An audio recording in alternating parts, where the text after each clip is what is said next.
நான் திரு மணிகண்டன் பொறுத்த முன்னாடி பொன்ராஜ் அவருடைய கருத்தை கேட்டு வர. மணிகண்டன், நீங்க எல்லாத்துக்குமே சேர்த்து பேசலாம். திரு பொன்ராஜ், எம்ஜிஆர் அவருடைய தீவிர ரசிகரும் கூட நீங்க, அது பலருக்கும் தெரிஞ்சிருக்குமான்னு தெரியல.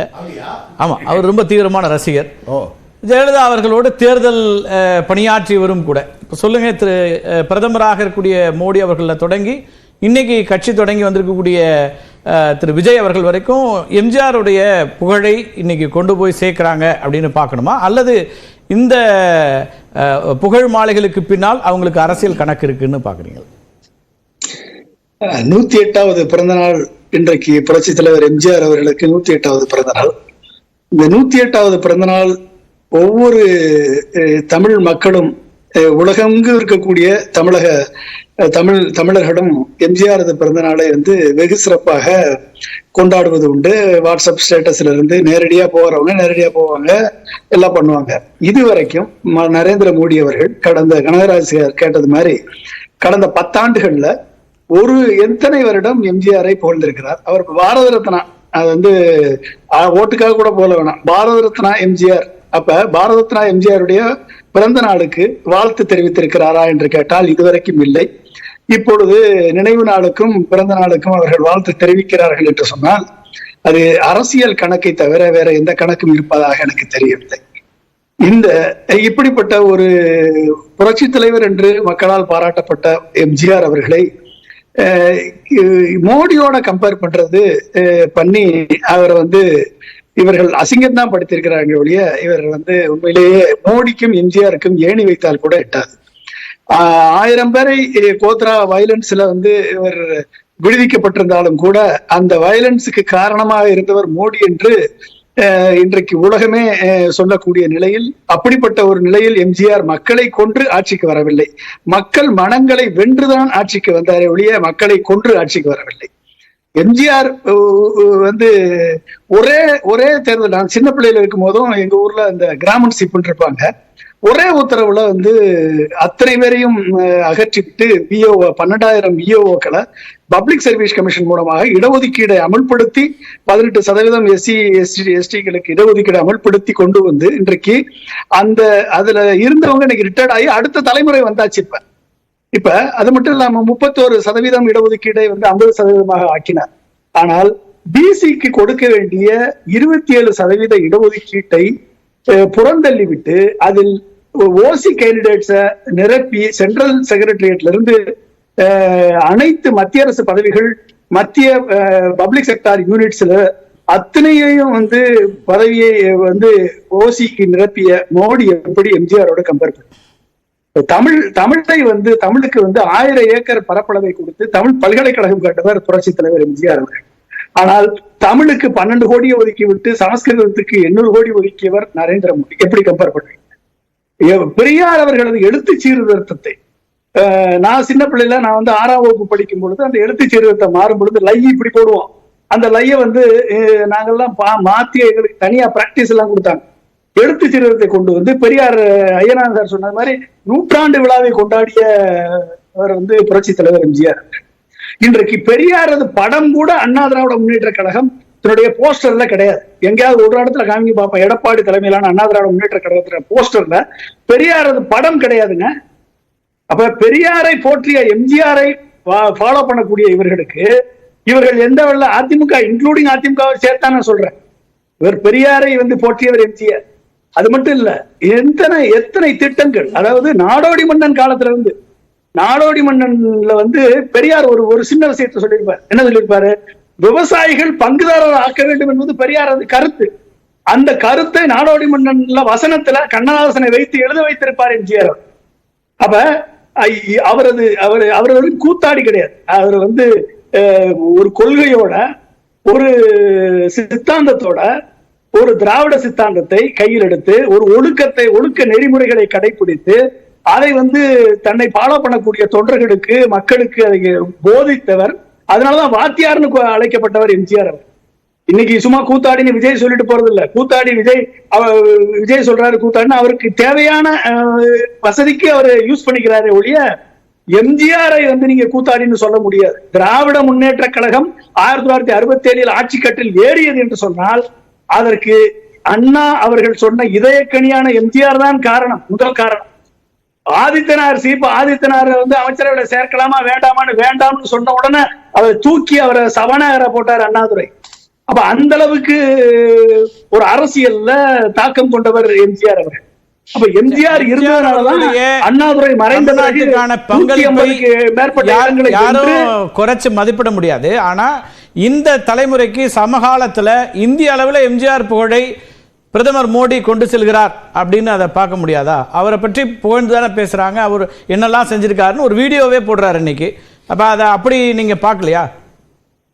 மோடி யாரையாவது புகழ்கிறார் என்று சொன்னால், மோடி ஏதாவது சொல்கிறார் என்று சொன்னால் அதற்கு நேர்மாறாகத்தான் அவரின் செயல்பாடு இருக்கும்.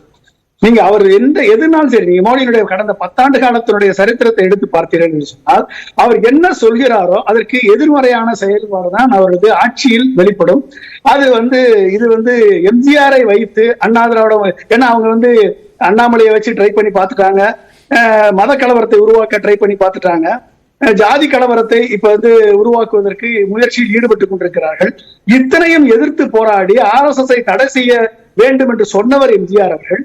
அப்ப இத்தனைக்கும் அகைன்ஸ்டா நின்னவர் எம்ஜிஆர். சமத்துவம், சமூக நீதி எல்லாமே இருக்கு. அந்த முரணை நீங்க சொல்றீங்க, எம்ஜிஆர் அவர்களுக்கும் பாஜகவுடைய பாலிசிஸ்க்கும் முரண் இருக்குன்னு நீங்க எம்ஜிஆர் உடைய ஒரு தீவிரமான ஃபாலோவரா சொல்றீங்க. அது ஒரு பக்கம் இருக்கட்டும். அதே நேரத்தில் இன்னைக்கு பிரதமராக இருக்கக்கூடிய திரு மோடி எம்ஜிஆர் அவர்களுடைய பிறந்தநாளை ஒட்டி ஒரு வீடியோ போடுறாரு, ஆங்கிலத்தில், இந்தியில. அப்ப எம்ஜிஆர் அவர்களுடைய புகழை இந்தியா முழுக்க இந்த தலைமுறையில சமகாலத்தில் கொண்டு போய் சேர்க்கிறாங்க அப்படின்னு பார்க்க முடியாதா? இல்ல, அது அவரு போடுறாரு. அது அந்த வழியிலாவது எம்ஜிஆரை பத்தி தெரிஞ்சு கொண்டால் நல்லதுதான் அவருக்கு, மோடிக்கு. எம்ஜிஆரை பத்தி தெரிந்து கொண்டு எம்ஜிஆர் அவர்களை புகழ்ந்துட்டதுனால என்ன நடந்துருன்றீங்க? இப்ப என்ன அதிமுக வாக்குகள் போயிடுமா? என்ன அவ்வளவு பலவீனமான இடத்துல அதிமுகவினர் இருக்காங்களா? இல்ல என்ன முயற்சி பண்றாங்க நீங்க நினைக்கிறீங்க? இந்த நீங்க கடந்த 2024 தேர்தலில் நீங்க பாத்தீங்க அப்படின்னா எம்ஜிஆர் ஏடிஎம்கே இருக்கக்கூடிய சாஃப்ட் இந்துத்துவ வாக்குகள் எல்லாம் பிஜேபிக்கு போயிருக்கேன். அப்ப இன்றைக்கு அண்ணா திராவிட முன்னேற்ற கழகத்துல இன்னைக்கு இருக்கக்கூடிய வாக்குகள் எடப்பாடிக்கு, இத்தனை பிரச்சனைகளுக்கு மத்தியில எடப்பாடிக்கு கிடைத்த இந்த 20% வாக்குகள் எம்ஜிஆரை நேசிக்கக்கூடிய, ஜெயலலிதாவை நேசிக்கக்கூடிய தொண்டர்கள், மாறாமல் இருக்கக்கூடிய தொண்டர்கள் போட்ட வாக்குகள். அதாவது கிரிட்டிக்கல் டைம்ல எடப்பாடிக்கு வந்த வாக்கு. இது எடப்பாடிக்காக கிடைத்த வாக்கு இல்ல, எம்ஜிஆருக்காக, ரெட்டைலைக்காக, ஜெயலலிதாவிற்காக, இவர்கள் இந்த தலைவர்களுக்காக கிடைத்த வாக்குகள் தானே ஒழிய இந்த சாஃப்ட் இந்துத்துவ வாக்குகள் எல்லாம் ஏடிஎம்கேல இருந்து ஆட்டோமேட்டிக்கா பிஜேபிக்கு போயிருச்சு, சிலது நாம் தமிழருக்கு போயிருச்சு, சிலது வேற கட்சிகளுக்கு போயிருச்சு, திமுகவுக்கு போயிருச்சு. விக்கிரவாண்டி எடுக்கிறதுல நம்ம பார்த்தோம். இதுவரைக்கும் ரெட்டலைக்கு வாக்களித்தவர்கள் உதயசூரனுக்கு போட்டிருக்க மாட்டார்கள், ஆனா போட்டிருக்காங்க. இந்த வட்டம் விக்கிரவாண்டியில 2026 தேர்தலை ஒட்டி அவர் பேசுறாருன்னு ஏற்கனவே இங்க இருக்கணும் சொன்னாங்க. தேர்தல் வருது அதனால பேசுறாரு. இப்ப 2026 அதிமுக வாக்குகளை குறிவைப்பதா அல்லது அதிமுகவோட கூட்டணிக்கான ஒரு சமிக்கை அப்படின்னு பாக்குறதா? என்னவா அதை புரிஞ்சுக்கிறீங்க? இது பொலிட்டிக்கல் தான் அப்படின்னு நீங்க முடிவு கொண்டீங்கன்னா அதை என்னவா புரிஞ்சுக்கிறீங்க? அதாவது எடப்பாடி ரொம்ப தெளிவா இருக்காரு. இப்ப அதாவது பிஜேபியோட சேர்ந்தா கண்டிப்பா இனிமேல் தேர்வதற்கு வாய்ப்பு இல்லை, மக்கள் புறக்கணிப்பார்கள் என்ற முடிவுக்கு, இந்த 20ஐயுமே இழந்து நிற்க வேண்டிய சூழலுக்கு அதிமுக போய்விடும். எனவே பிஜேபியோட சேர்வதில்லை என்ற ஒரு தீர்க்கமான முடிவை, ஒரு நல்ல முடிவை எடப்பாடி எடுத்திருக்கிறார். அந்த நேரத்துல இப்ப எடப்பாடியை மாத்திட்டு அடுத்த 2ஆம் கட்ட தலைவர்களை வைத்து அண்ணா திராவிட முன்னேற்ற கழகத்தை பிளந்து கூட்டணி சேர்த்து ஒரு கிச்சடி கூட்டணியை உருவாக்கி கொண்டு வரணும். இல்ல அது முடியல அப்படின்னா அதிமுக வாக்குகளை எப்படி பிஜேபி எய்ம் பண்ணுகிறதோ, எப்படி விஜய் எய்ம் பண்ணுகிறாரோ, எப்படி சீமான் எய்ம் பண்ணுகிறாரோ, அது மாதிரி அதிமுக வாக்குகளை உடைத்து அதிமுகவை 20% இன்னொரு 10% பலவீனமா இருக்கு நினைக்கிறீங்களா? எல்லாரும் எய்ம் பண்றாங்கன்றீங்க. அதிமுக கட்சி இருக்கு, அதுக்கு ஒரு தலைமை இருக்கு, அதுக்கு ஒரு உறுதியான நிலைப்பாடு இருக்கு, ரெட்டல் இருக்கு. இதெல்லாம் விட்டுட்டு திரு பாஜக முயற்சிக்குது, திரு விஜய் முயற்சிக்கிறார், திரு சீமான் முயற்சிக்கிறார் அப்படின்னா அது எனக்கு புரியலையா? அது அவ்வளவு பலவீனமான இடத்துலயா இருக்க முடியும்? உறுதியான ஒரு தலைமை இருக்குல்ல அங்க. கார்த்தி செல்வன், இதான் கிரவுண்ட் ரியாலிட்டி. 20% வாக்குகளுக்கு மேல நான் யாரோடையும் நான் சேர மாட்டேன், கட்சி நீக்கப்பட்டவர்கள் தான் அப்படி என்று சொல்லிவிட்டு இந்த ஈரோடு இடைத்தேர்தலை புறக்கணித்து விட்டு இந்த 20% ஈரோடு இடைத்தேர்தலில் இன்னைக்கு பிஜேபி போட்டியிடல. அப்ப இதுல ஏற்கனவே சீமான் பெரியாரை அவதூறு பேசி இன்றைக்கு அம்பலப்பட்டு நிற்கிறார். இதெல்லாம் இந்த நேரத்துல கூட இருந்து இந்த 20% வாக்குகளை வந்து 30% ஆக்கி காண்பிச்சாருந்தா அவர் கண்டிப்பாக வந்து அண்ணா திராவிட முன்னேற்ற கழகத்தை நோக்கி பிஜேபியுடன் இருக்கக்கூடிய கூட்டணி கட்சிகளையாவது இழுத்து ஒரு பெரிய கூட்டணி அமைத்திருக்க வாய்ப்பு எடப்பாடிக்கு இருந்தது. அந்த வாய்ப்பை இப்ப தவற விட்டு விட்டார். ஏன்னா 26 ஒரு இடைத்தேர்தல் அல்லது ஈரோடு கிழக்குல தான் நிரூபிக்கணும்னு அவசியம் இருக்கான்னு எனக்கு தெரியல. நம்ம பேசலாம், உங்க கருத்தை எடுத்துக்கல. நிரூபிக்க வேண்டிய கட்டாயம் இருக்கு கார்த்திகேயன். அவங்க வந்து இவர் வந்து ஜெயலலிதா மாதிரியோ எம்ஜிஆர் மாதிரியோ இடைத்தேர்தலை புறக்கணிச்சுட்டா அடுத்த தேர்தலில் வெற்றி விடலாம் என்ற நிலையில கிடையாது. இருக்கிறது உள்ள பேசலாம். அப்படிப்பட்ட ஒரு சூழல் இருக்கும் பொழுது இந்த இடைத்தேர்தலை மிஸ் பண்ணியது எடப்பாடி செய்த மிகப்பெரிய தவறு. அவர் வந்து நிரூபித்து ஒரு 30% வாக்கு வாங்கியிருந்தாருன்னா பிஜேபியுடன் இருக்கக்கூடிய அனைத்து கட்சிகளும் அண்ணாமலையை தனியா விட்டுட்டு எல்லா கட்சியும் இங்க வந்துச்சுன்னா ஒரு பெரிய கூட்டணி அமைத்திருக்க முடியும், ஒரு நல்ல ஒரு நம்பிக்கையை பெற்றிருக்க முடியும். அந்த வாய்ப்பை எடப்பாடி தவற விட்டு விட்டதனால் இந்த இருக்கக்கூடிய தொண்டர்களும் இனிமே ஜெயிப்பதற்கு வாய்ப்பு இல்ல. ஜெயிக்கிற கட்சி பக்கம் போயிடலாம், விஜய் கிட்ட போலாமா, நாம் தமிழர் கிட்ட போலாமா, இல்ல வந்து டிஎம் கிட்ட போலாமா, இப்படிப்பட்ட ஒரு சூழல்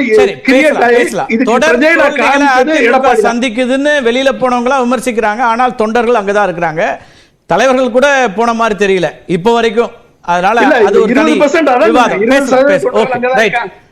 இந்த 20 காலியாகிறதுக்கான வேலைகளை வந்து பிஜேபி கிரவுண்ட் லெவல்ல அண்ணா திராவிட முன்னேற்ற கழக தொண்டர்களை எடுப்பதற்கு அந்த முயற்சியில் இருக்காங்க. அதுதான் இன்னைக்கு வரக்கூடிய எம்ஜிஆர் அவர்களுக்கான புகழ் மாலைகள் அப்படின்றீங்க.